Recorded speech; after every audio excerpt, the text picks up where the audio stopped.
So Ravens flock, yesterday we got some surprising news that broke about Rashad Bateman getting a contract extension, which was very interesting to hear. But then you also have to start to wonder, is there a bigger plan in play?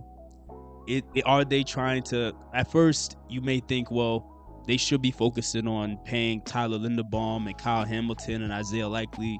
But then you also have to start to wonder, and I know many people are, is there a plan to let Zay Flowers walk at the end of his rookie contract? Now, I hope that's not the case. I assume that's not the case because we also could make the argument that since they gave Rashad Bateman such a cheap deal, that maybe they are planning to just make sure they have extra money stashed to the side to give Zay Flowers a good contract or a big contract. But it's something that we all have to now keep in the back of our minds for the next, at least the next year. Zay Flowers will be eligible for an extension after next season, but he technically will be under contract until, I believe, because we still got about 3 more seasons before he would, assuming we take the 5th-year option on Zay, still have 3 more seasons before we would actually have to reach that do or die time when it comes to giving him a contract or not. The last time we had a receiver who put up 1,000 yards was Hollywood Brown, and Hollywood Brown did not get paid here. He actually ended up getting traded. Now, that's a different situation, of course, because Hollywood wanted out. He requested a trade the year before he actually got traded, and then he requested a trade again once he had that 1,000-yard season. Similar to Zay, Hollywood, the year he had 1,000 yards, he could have had a lot more. He got off to a really hot start. He had, I forgot how many games it took, but he got to 700 yards. It felt like in the blink of an eye, but things slowed down. Now, was that intentional sabotage? I don't know, but either way, Hollywood Brown, he ended up being shipped out, which of course Hollywood wanted out, but I also understood why the Ravens did not want to pay him top of the market money, which I assume is what he would have wanted if he had stayed, which at that time was about roughly 22 to 25 million. In the case of Zay, I think it's a little bit tricky of a situation because even though Zay and Hollywood are different players, just like I had questions about if Hollywood's a number one, I've had those questions about Zay. However, in the case of Hollywood, I felt like Hollywood being a number 2 was almost inevitable. I just felt like Hollywood's ceiling wasn't as high as what Zay Flowers' ceiling could be if he puts it all together, which he's already put like 90% of it together. It's just a matter of him getting more experience and entering his prime for us to see if he can really be that superstar. But at the same time, we do have to acknowledge the Ravens do have a history of trying to go cheap if they get the opportunity to, especially at the wide receiver position. As we just saw, Rashad Bateman, even though we're all happy that he got another deal, it's still not a massive deal. It's still I can't even say relatively speaking. It's a bad choice of words. Like, objectively speaking, it's still a bad deal.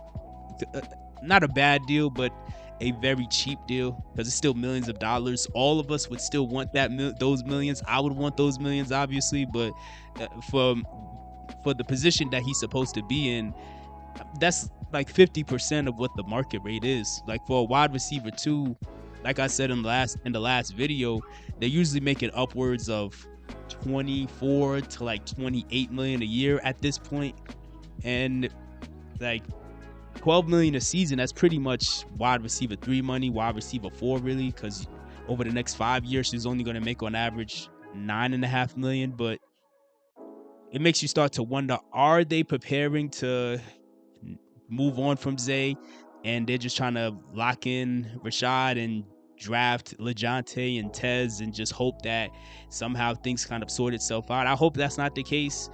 Zay has shown a lot of potential. He came in at a time when we needed somebody who could be reliable, and he did just that so far in the past 2 seasons. Like, he broke the Ravens franchise record for receiving yards for a rookie with 858.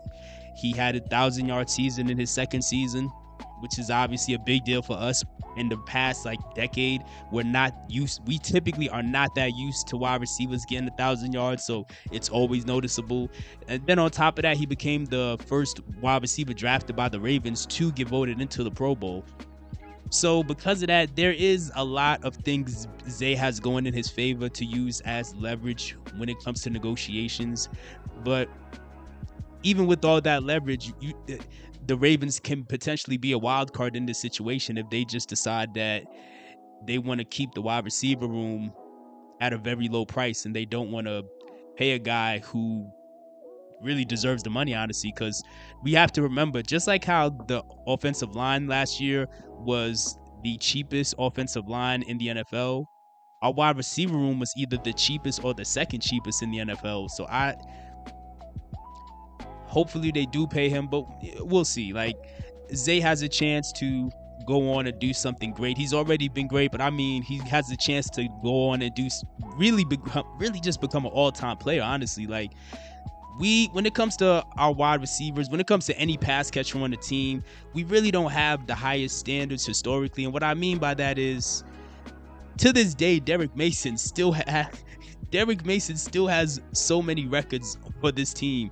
Well, really the most important records: receiving yards and receptions. Mainly receiving yards, 5,777. That is not that much, guys. Like, to give people, I don't know if you guys remember, but a few years ago, Justin Jefferson, when he broke the record for like the fastest receiver to like 5,000 or 6,000 yards or whatever that was, I think he did it in like 4.5 seasons. I remember at the time there was a graphic where people were kind of making fun of the Bears because they were like, man, the Bears wide receivers have been so underwhelming. Like, they have been so down bad in that department that if Justin was on Bears, he would have already been their all-time leader in yards. And as I sat back and watched all these other NFL fans laugh at that graphic and, comment on ESPN's post and FS1 posts on all of that, I just sat back and I said, you know what? Can't really laugh that much, because even though the Bears are at the bottom, if you look at that list, we're right there with the Bears. Like we don't, like, our all-time leader in receiving yards only having 5,700 yards is kind of embarrassing. At the pace Zay is on, he's averaging 950 yards right now off of his 2 seasons. Even if he stayed at that exact number, he would still break that record in like 4 years.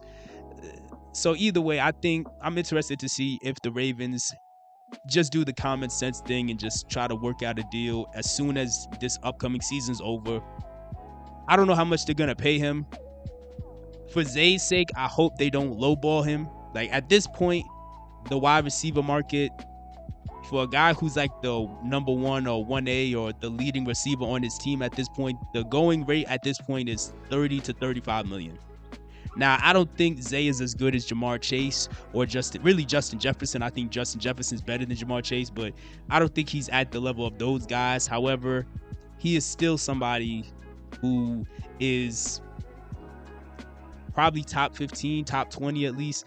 At this point, you would have to at least, like, the lowest I could see them offering him is maybe 26, 27 million a year, especially if they wait all the way until his 5th-year option to sort out a deal. Even by then, we might mess around and see wide receivers getting like 50 million a year. So it may not be in the Ravens' best interest to push this down the road.